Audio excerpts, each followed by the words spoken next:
She was 78 when she finally admitted the truth to herself. She had spent most of her life performing, not living.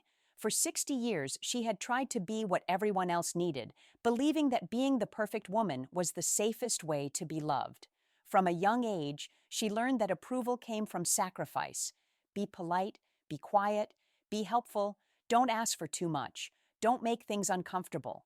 Those rules followed her into adulthood, shaping the way she spoke, the way she loved, and the way she disappeared into other people's expectations. She married early, not because she was deeply in love, but because it felt like the right thing to do. Stability mattered more than passion. Safety mattered more than desire.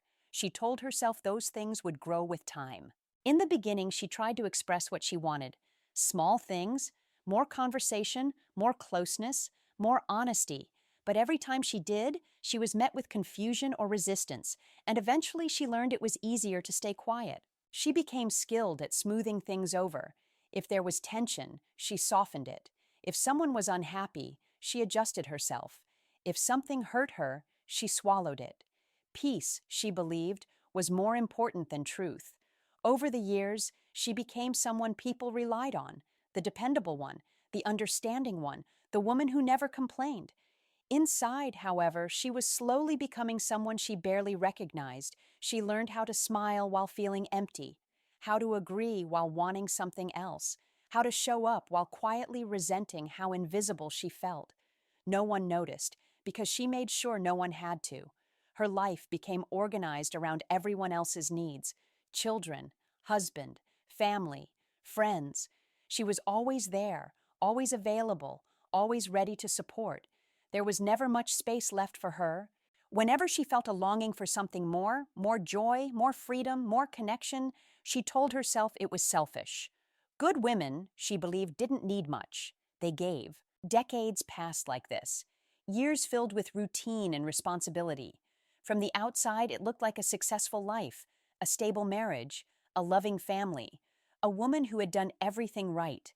But inside, something was quietly aching, a sense that she had missed herself somewhere along the way, a feeling that she had spent so much time being good that she forgot how to be real. She couldn't remember the last time she had said no without guilt, or expressed anger without apologizing for it, or asked for something without justifying why she deserved it. She had learned to confuse being easy with being loved. If she made things simple for everyone else, she believed they would never leave her. That belief kept her small. Even when she was unhappy, she told herself it was normal. Everyone sacrifices, she thought. That's just what being a woman means. She never questioned where that idea came from.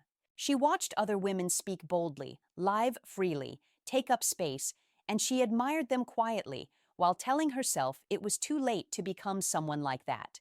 Her husband never truly knew her, not because he didn't care, but because she never showed him who she was beneath the politeness and accommodation. She didn't believe she was allowed to. There were moments when she almost broke out of the pattern, moments when she wanted to speak honestly, to ask for more, to admit she wasn't okay. But fear always stopped her. Fear of conflict, fear of rejection, fear of being seen as difficult. So she kept playing the role she had perfected: the good wife, the patient woman, the one who never rocked the boat. And slowly, quietly, that role became her entire identity. By the time she reached her late 70s, she had everything she was told she should want: a home, a family, a long marriage. And yet, she often felt like a guest in her own life. She began to realize that being the perfect woman had come at a terrible cost: the slow erasure of her own voice, her own needs, her own dreams, which had been waiting silently for decades to finally be heard. She started remembering things she had buried long ago: the girl she was before she learned to apologize for having feelings, the young woman who once dreamed of traveling, of creating, of living more boldly. Those dreams hadn't died, they had just been neglected. For years she had told herself she didn't want much, that she was simple, easygoing, low maintenance. Now she realized those labels weren't who she was, they were who she became to survive. There was a difference between being kind and being invisible. She had spent a lifetime confusing the two, Every time she put someone else first, she lost a little more of herself, and no one noticed because she never made it obvious. She thought about all the times she stayed silent to avoid tension, all the moments she smiled through disappointment, all the times she convinced herself that what she felt didn't matter as much as keeping the peace. Her needs had never disappeared. They had just been ignored long enough that they became quiet. And quiet needs don't go away. They turn into resentment, sadness, and a strange sense of emptiness that follows you everywhere. People often told her she was strong, that she was selfless, that she was easy to love. She accepted the compliments, never saying how lonely it feels to be loved for how little you ask for. She realized that no one had ever truly known her, not because she wasn't worth knowing, but because she had spent her life hiding behind politeness and emotional restraint. Even her closest relationships were built on a version of herself that wasn't entirely real. A softer, smaller, more agreeable version. The real her had always been waiting quietly underneath. She wondered how different her life might have been if she had believed that her wants were just as important as everyone else's, if she had spoken up when something hurt instead of telling herself to endure. There were relationships she stayed in far too long because she didn't want to disappoint anyone, dreams she never pursued because they felt inconvenient to others, pieces of herself she never explored because they didn't fit the role she was playing. She saw now that perfection had been her prison. It kept her safe from criticism, but it also kept her from being seen, from being chosen for who she truly was. She thought about how often she had given without being asked, thinking that love was something you earned through sacrifice. No one had ever told her that love should not require you to disappear. The hardest truth was this: she had been waiting for permission to be herself, from her husband, from her family, from the world. And permission never came because it was never theirs to give. As she aged, the urgency grew. Time no longer felt endless. Every day felt more precious, and the idea of spending the rest of her life still pretending began to feel unbearable. She started noticing how often she said yes when she wanted to say no, how often she apologized when she wasn't wrong, how deeply these habits were woven into her identity. She wasn't angry at the people in her life. She was angry at the way she had trained herself to be small for their comfort. For the first time, she began to imagine what it would feel like to speak honestly, to take up space, to want things openly without shame. The idea both frightened and thrilled her. She realized that being good had cost her her authenticity. Being easy had made her invisible. Being perfect had left her unfulfilled. And now, at 78, she was finally beginning to understand that the life she had lived was not the life she had truly wanted, but the life she believed she was supposed to accept. With that realization came a quiet grief. Not loud, not dramatic, but steady and deep. It was the grief of looking back and seeing how many moments had been spent holding herself back when she could have been reaching forward. She noticed how often she had edited her own thoughts before speaking them, how quickly she would soften a statement, turn a desire into a suggestion, or silence herself altogether. Those habits were so ingrained they felt natural even now. There were friendships she never fully enjoyed because she was always playing the role of the listener, the supporter, the one who never needed anything. She didn't know how to be a person with needs without feeling guilty.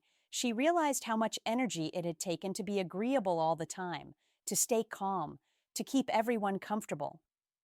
That exhaustion had followed her quietly for decades, wearing her down from the inside.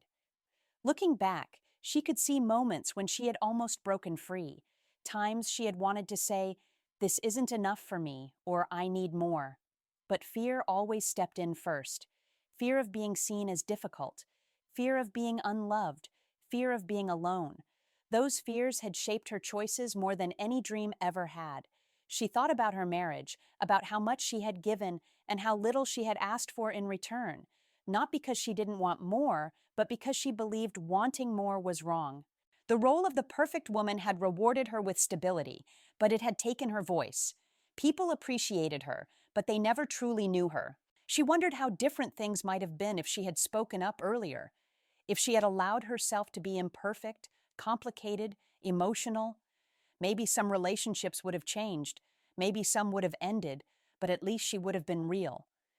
There was a sadness in realizing that so much of her life had been shaped by what she thought she was supposed to be instead of who she actually was. She began to see how society had taught her to shrink, to serve, to smile, to endure, and how willingly she had accepted those lessons without ever questioning them. The most painful part was understanding that no one had forced her to disappear. She had done it herself, slowly, out of fear and conditioning and the desire to be loved. She wasn't bitter, she wasn't angry at the world, she was simply aware, and that awareness felt heavy in a way she wasn't used to. Time felt different now, not something to fill, but something to honor. Each day felt more valuable, not because it was perfect, but because it was hers. She started to feel a quiet desire stirring again, a wish to speak honestly, to say what she felt, to stop apologizing for existing. It was strange feeling that spark so late in life, but it was there, undeniable, proof that it had never really left. She realized that even at 78, she was still alive inside, still capable of wanting, still capable of choosing differently. And though the past could not be changed, she felt something shifting within her, a small but powerful recognition that the rest of her life did not have to be lived the same way the first 60 years had been. She began paying attention to the way her body reacted when she spoke honestly, even in small ways. A slight tremble, a rush of warmth, a feeling of relief she hadn't felt in years. It was as if a part of her that had been held down was slowly rising to the surface. At first, it was just little things, saying no when she didn't have the energy, expressing an opinion without immediately apologizing for it, letting silence exist instead of filling it with politeness. Each small act felt like a quiet rebellion. She noticed how uncomfortable it made some people.